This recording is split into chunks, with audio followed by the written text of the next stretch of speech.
अगर दो छात्रों ने एक ही परीक्षा दी, एक के ज़्यादा अंक आते हैं लेकिन सीट दूसरे छात्र को मिल जाती है।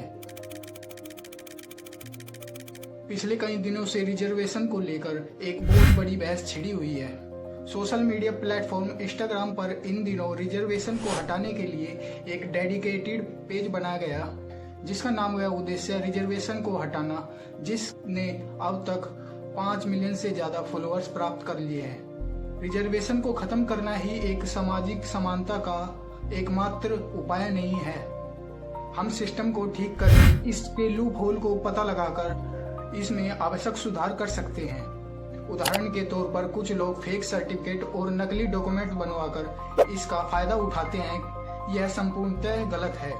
आरक्षण पर अपनी राय देने से पहले इसके पीछे का उद्देश्य और इसके पीछे की संपूर्ण कहानी को समझना आवश्यक है। भारत में आरक्षण नौकरी या कॉलेजों की सीटों का मुद्दा नहीं है। इसका मुख्य उद्देश्य सामाजिक भेदभाव और अवसरों की असमानता को कम करना है। लंबे समय तक समाज के कुछ वर्गों को शिक्षा, संपत्ति और सम्मान से वंचित रखा गया। इसी पृष्ठभूमि में संविधान ने सामाजिक न्याय के लिए आरक्षण प्रदान किया। आज भी यह देखा जाता है कि अपर कास्ट जनसंख्या में अन्य वर्ग के मुताबिक काफी कम है, लेकिन इम्पोर्टेंट पोजीशंस हो या लैंड ओनरशिप, हर मेजर चीजों में अपर कास्ट का हिस्सेदारी सबसे ज्यादा है। आरक्षण का उद्देश्य वर्षों से शोषित पीड़ितों का उत्थान करना था। यह आज भी लागू है, क्योंकि छुआछूत और भेदभाव जैसी चीजें गांवों में ही नहीं बल्कि शहरों में भी देखी जाती है।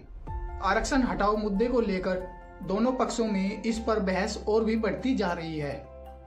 एक पक्ष कहता है कि आरक्षण ने लाखों लोगों को शिक्षा और सरकारी नौकरियों तक पहुंच दिलाई। एक पक्ष कहता है कि चयन में योग्यता यानी मेरिट को भी पर्याप्त महत्व मिलना चाहिए और इस पर समय समय पर नीतियों में समीक्षा की जानी चाहिए।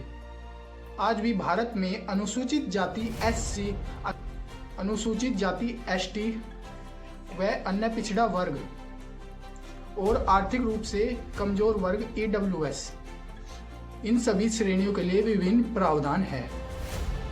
इन व्यवस्थाओं के पक्ष में सामाजिक, कानूनी और आर्थिक तर्क दिए जाते हैं। तो सवाल यह नहीं कि आरक्षण सही है या गलत। सवाल यह है कि भारत में सामाजिक अवसर और समान न्याय कैसे सुनिश्चित किया जाए, ताकि हर व्यक्ति को आगे बढ़ने में निष्पक्ष अवसर प्राप्त हो।